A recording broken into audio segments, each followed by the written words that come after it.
good Raw this week. That's 2 in a row. We have a good one next week. That's called a winning streak. It has happened before. Yes, sir. All things considered, 3 hours long, injuries to the top guys, no part-time performers like Brock Lesnar, Undertaker, or Triple H to be seen. That was a good Monday Night Raw. Not great, not spectacular, not record-setting, but a good Monday Night Raw. Movement in a lot of characters and storylines, solid matches. WWE still worked in the entertainment and cross-promotion pandering with Dr. Phil, so they satisfied everything. They got the special guest featured a couple times, and it wasn't quite as bad as I thought it would be. They got great wrestling. They got characters and storylines progressing, so that was a solid use of the 3 hours, as best of use as, again, I've seen in quite some time, considering the departures and absences of several key figures. Here's the 3 biggest things I took away, and this is in no particular order. Kevin Owens' future. Zack Ryder won the IC title as a shock and surprise at Mania, so they could use his fanfare to get heat on The Miz the next night, and they wanted to get momentum back on The Miz. It was also to get Kevin Owens out of that IC title picture and ultimately begin moving him further upwards. Last night, we saw that. Owens interrupting Shane. Great opening match with Cesaro. Then he's doing verbal threats to Zayn backstage, in which Shane has him escorted out. If you're a heel like Kevin Owens, this is beautiful booking that has to get you excited for what your future could hold.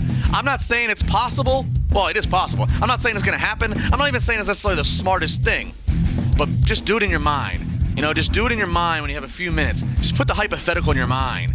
Kevin Owens versus Shane McMahon.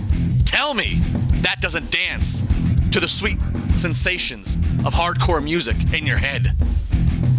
Roman Reigns, number 2. Roman Reigns. I can't quite piece together all we saw, but I know enough to say he's getting a huge reaction, for positive or for negative. Has a better attitude to him of being the guy versus pandering to the crowd. And he's definitely the hunted, which could bring out some interesting possibilities.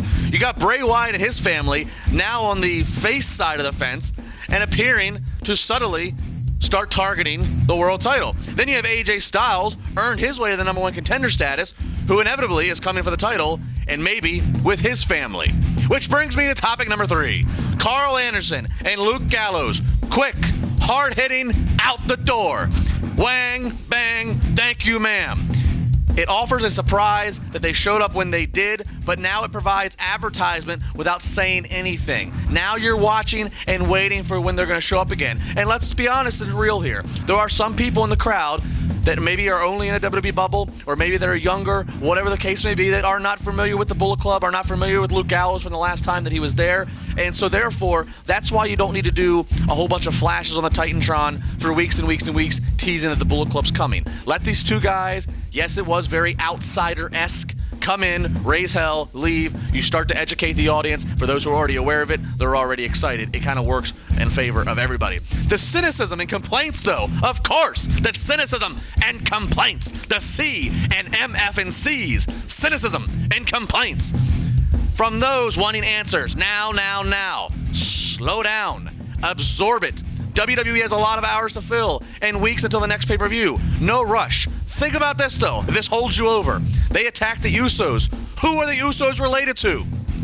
AJ Styles, a former Bullet Club member. Who is he challenging soon that's related to the Usos? If you hate it so bad, turn the channel, cancel the network subscription. Otherwise, let it play out.